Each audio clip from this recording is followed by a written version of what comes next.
আসসালামু আলাইকুম। চলে আসলাম একটা ইফতারের ভিডিও শেয়ার করতে।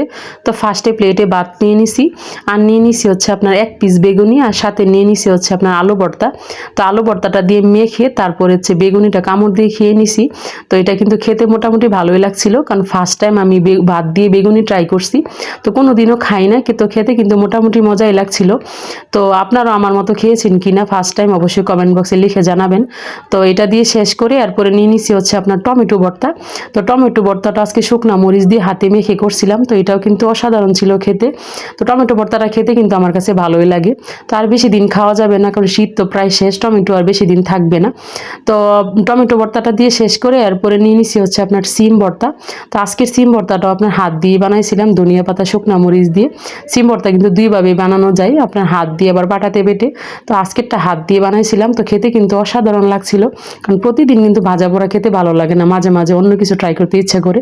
তো তার জন্য আজকে একটু ভাত খাচ্ছিলাম, তো খেতে ভালোই লাগছিল। সাথে নিয়ে নিছি হচ্ছে আপনার একটা ডিম ভাজি। তো ইফতারে কিন্তু আপনার ভাজা পোড়ার পরিবর্তে অবশ্যই আপনারা আমার মতো এরকম ভাত ভর্তা ট্রাই করতে পারেন। তো ডিম ভাজিটা দিয়ে মেখে ভর্তা দিয়ে একসাথে খেয়ে নিছি। তো আলহামদুলিল্লাহ, এটাই ছিল আজকের ইফতার।